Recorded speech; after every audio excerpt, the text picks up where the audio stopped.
introducing our next speaker, and she's probably going to be wildly uncomfortable, and that's why I did it. Our next speaker coming up, I was at a women's empowerment conference, a different one in Bangkok, Thailand, because I love Thailand. And I'm sitting down at a table, and what do some people do? They just sit in the back, or they keep to themselves. I'm the overachiever, I'm sitting in the front. And then I just turn around because I sense someone behind me. Hi, I'm Leslie. And she was so shy and wildly uncomfortable in the beginning, right? And then I just started talking to her. I respected her space, I let her sit behind me, but every now and then, I'm gonna insert myself, because I lead with love. I do, because it's about elevating our sisters. And the minute I started talking to her, and her voice starts emanating, and she starts talking about her mission, I want us to hold space for our next speaker, because she is very powerful in a way that she does not realize yet. Absolutely. So I'm very honored to introduce our next speaker, Habiba. Hello, it is being an honor to be here, and it's worth it to travel 16 hours to be in this conference. Yes, I would like to say thank you to Leslie and everybody here, and all of you. Thank you for being here. My name is Habiba Nouh. I am from Chad originally. I came from a very large family members, but we are 5 in my mom, and I'm the second on the line. So as a growing up, a young lady with a single mother, uneducated, no skills of working, because she came from a family that do not allow a girl to go to a market selling things, or everything is at home is provided. Well, she marries someone that was outside of the family, pretty far. So it is different life transition from middle class to another class that's different than where she came from. So I was born in Chad, but my dad is a driver. He moved to Sudan, which is border to Chad, is Darfur. That's where I grew up, and that's where my journey began. I went to my first 6 years of my school in Sudan. So it is not easy. My dad left my mom when I was just 8 years old, and she cannot handle it because she doesn't know anything about business. She sold everything she has to start business going from Chad to Sudan in order to sell and make profit. But most of the stuff she's selling is like taking salt, and during the raining season it's melting the water, and then she spent a few times in there, the family gave her money to come back. Then when she come back, she tried to start over again. She do it many times, she failed. She came in a point that she cannot be able to do it anymore. I have to be able, the one that to start. 3 of my brothers has been, stay, some of them in Chad, some of them in capital of Sudan, Khartoum. But me and my sister was raised by my mom. So I have to be able to take all this in my shoulder to stand up and helping my mom. At the age of 9, I started to sell things in a market, and so people buying from me because they know my dad, they know my family, but it's kind of awkward. None of my family members that much in the market because it's not in our situation. But it's for me. I'm coming from a father is not near to the family, so not much support. My father family are way far away from us, and we end up have to support ourselves. So me selling those stuff in the market to be able to raise that money, help my mom pay for rent and our life daily food we can eat, and at the same time paying for my school tuition and my sister. I have to take care about this from age of 9. I did not beg in my life. I always believed that working and myself is worth more than going asking people for money, even though my mom family are really rich, like middle class minimum. So with this continue until age of 12, my mom, she saw it that we growing up, she feared too much for we don't have enough protection as a big brother near to us and like a man to be in the house to protect us as a girls and my mom. So we moved back to Chad with her family. She thought the life would be different and it would be easier for us to be raised next to our family, but it's totally different, completely different. I used to know in Sudan, I used to go to the market, make my own money, come home, support my mom, support my sister. But many people try to take advantage. When they see a young girl, no one behind you, they don't realize that what's who I am, I will fight before you do anything against me. So my mom, she's fearing for me being in that market selling things. Always when I came home, it's a very secret thing, sometimes I don't talk about it, but my mom, she smelled me in order to make sure that no man touch me, because if she smelled me smelling man, she will definitely ask me who the person touch you or who tried to give you money, because we don't have money, somebody can give you money to follow them in their house. Sometimes if I didn't talk, my mom, she used force, like spanking or, it's locking me in the house, but it's still sticking in my word. And I tell myself, none of my siblings will go to the market and sell things to help my mom. I'll do it myself for any cost. So my young sister, when she started to go to the market, she's like about age of 9, almost 10. My sister, she doesn't know anything about the market. She would just go and sit down like this. I have to take my market stuff in my head, go sell it and come back, take it from her. But even after all this minute, street children is stealing from her because she doesn't know anything about selling things. And I fear someone will take advantage of her. I would rather have her staying home. So when we moved to Chad, being near to our family, things not being easier either. Because they're seeing us outside of the family. They only support my mom, they pay for our rent to support my mom, but not our education. I have to go back to the market and selling things from that time until I come to like middle school. One of my father family's friends, she came to my house and she said, she heard about my education and my school activities. She came and she said, I would like to see if you can help my daughter.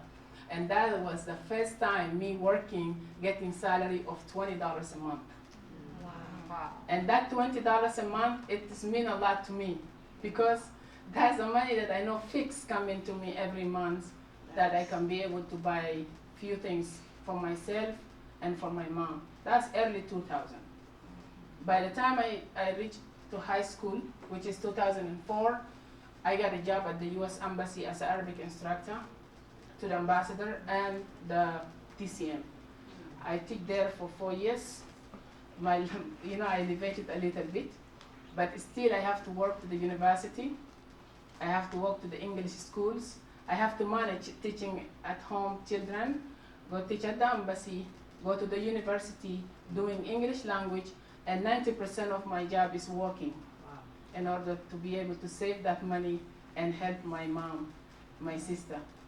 So all the journey that I have faced with education, the value I saw in education after me find the opportunity to come to the US in 2007 for English language at the University of Nevada, Reno for chemical engineering major. But I changed my major. I moved to West Virginia to do petroleum and natural gas. At the time, the petroleum and natural gas was just coming out in my country, so it's high demanded. So then I realized that many people coming to do the petroleum from my country, and now it's my husband, telling me petroleum is limited. But if you do chemical engineering, it will be open a lot of doors for you. Even if you don't want to work with petroleum, you can always work with chemical engineering department. So all this, whatever I saw in my life, whatever I went through, it's not easy. Most of my childhood friends, most of them did not make it. Most of them get married, end up with kids, raising kids by themselves. Exactly going on with my younger sister, where she didn't finish school because she was being raised by one of our family members. End up marrying age of 14. Now she has 8 kids, and the husband just passed away on the 29. She has no kids, no income, no education. The husband does not have any education level, no income, no housing. Now everything comes back for my shoulder. I have to be able to stand up and take care about my sister. Well, I won't be able to talk too much about, so for that reason, always my dream. I have also worked with the US military for education purpose, going to the village, telling people what is the importance of education, girls' educations. So in order to lift up our society, we have to educate women. If you educate the women, you educate the entire world. Yes. But if you educate one man, it's only one. Yes. So I focus on all my energy, all my time, building this organization, African Women Education and Leadership, in 2021. I was able to register it in the state of Maine. That's where my main office is, and my friend is taking care about all this for me and for all the coming leaders. So this is our mission, is to create world-class girls' school and curriculum to develop young leaders in Chad and throughout Africa. Please pray for me and for all of those who outside need that help. Our mission and objective, to develop non-governmental, non-profit organization concerned with educating African women and preparing them to be pioneer. 2, to build future educating and conscious women society committed to empower Africa. To sow the seeds of learning, love, effect, and peace among our students, we will develop young women to be leaders and partner in develop families, business, and government. To be accomplished by developing their knowledge of the world in human rights, knowledge of traditional laws and history of African society, and their connection to the international community, to the history and law. All this, I don't think I can be able to do it by myself without supporting of others. So I have already, since I started this organization, I already take care of about 10 students to get their full uniforms, full tuition of the year. And I was able to help, young kids who lost their parents, who don't have, like, during the holiday as a Islamic holiday. Also, I'm supporting them from my own. So, women empowerment, enabling women to realize their full potential, exercise their right, and achieve equality in all aspects of life. If you go to Africa today, I have been many African countries. Thanks, my husband has worked for the U.S. Embassy, and we have been outside of the U.S. for the last 10 years. I have visited so many African countries, so many Asian countries, and Europe itself. What I have seen, there's a lot of growth in African women. I see a lot, and I see a lot more. I want to see the men taking care about their kids. When you don't have a value in equality of salaries, at least you have to have a responsibility of helping the women, not 50-50. Since you got that high, you should go that high, at least you have the balance. So most of the women in Africa left with the children, with no support. So therefore, either they have to go and work, support their children, or those kids will end up being what? Violence. And the history is repeat itself. That's the same man that who was raised with a poor woman with no knowledge and no idea, he's going to be the same that tomorrow for another woman in the future. So in order for us, me and my friends, to be able to help improve the life of young girls and women by helping them, like giving them trainings, those who are already grown, how to get their business out to the next level. They can be able to sell it online. They can do anything they want to do in their life. It's not just about taking care about the kids. Even if you are not educated, the kids will not be ready to the world.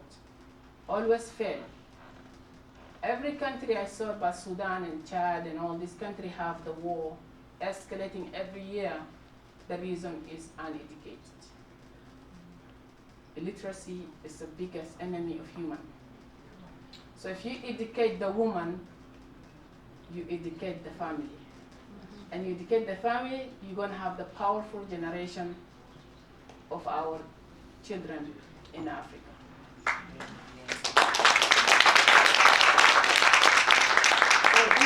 So this is Chad. Sorry, some picture of my country. And Chad is surrounded by 6 countries: Libya, Nigeria, Niger, Cameroon, Central Africa, and Sudan. They're all countries around us with a lot of same situations. So I have friends of mine that who are classmates from high school.